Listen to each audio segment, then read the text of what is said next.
Sa internet age, bago na ang ikot ng mundo. Naku mga be, anong gagawin mo kapag nawalan ng internet? Yes, as in hindi lang nagloko yung internet provider nyo nawalan. Araw mga be, mga araw. Baka umabot pa ng linggo o buwan, di ba? Anong gagawin mo? Kakayanin mo kaya? Pero paano kaya kung bigla nagkaroon ng plot twist? Yan nga ang pangunahing konsepto ng pinakabagong pelikula ni Jade Castro na pinamagatang Reconnect na showing sa December 25 mga be as part of this year's 2025 Metro Manila Film Festival. Nako, mapapatanong ka talaga at mapapaisip kung kakayanin mo ba talaga kapag nawalan tayo ng connection, internet connection, sa panahon pamoraw na ito na yung mga buhay natin ay umiikot na lamang talaga sa internet. Jasper? Hello, Jessica. Jasper? Philippines? Yeah. You can't get there from here. You have to go to the airport. All flights are grounded until further notice. Follow me, Hoy, Manila? Ito ba kasi nangyayari sa world? Ayan, buong mundo, walang internet.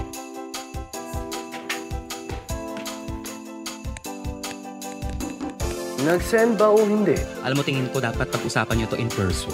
Pero senyora, alam niyo naman po na kayo na lang yata ang merong landline dito eh. Miss ko na kasi si Papa. Mag-isa lang kasi siya sa Pinas. Mami mo yung dahilan kung bakit uwing-uwi ka na. Masasabit kasi ako ng star ng Pasko.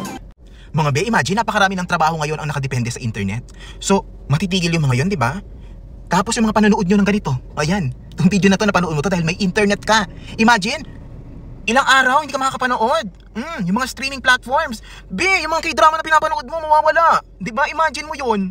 Tapos kung nasa LDR ka pa, ay, be, hindi mo na matatawagan yung jowa mo.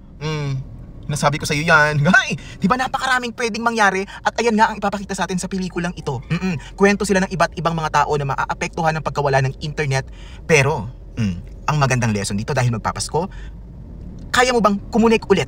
Yes, rumiconnect ulit doon sa mga tao, sa mga mahal mo sa buhay. Jowa man yan, pamilya, kaibigan, o maging sa sarili mo.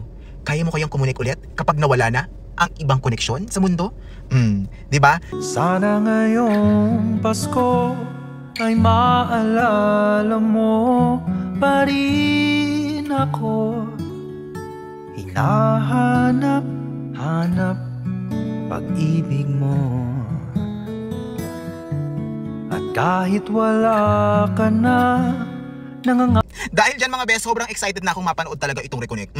Isasama ko to sa aking Metro Manila Film Festival movies na panunoodin this year kasi sobrang pampamilya niya and ramdam ko nang tatagos siya sa aking puso. Yes, at ang lalaki pa ng mga artista, Gerald Anderson, may ganon, Miss Bella Padilla, Andrea Brillantes, Charlie Dizon, The Legaspi Family, Miss Gloria Diaz, yung mga crush ko na sila Cocoy De Santos, Kelvin Miranda, Angel Guardian at marami pang iba. Naku mga be, panuorin natin ang Reconnect sa darating na Pasko.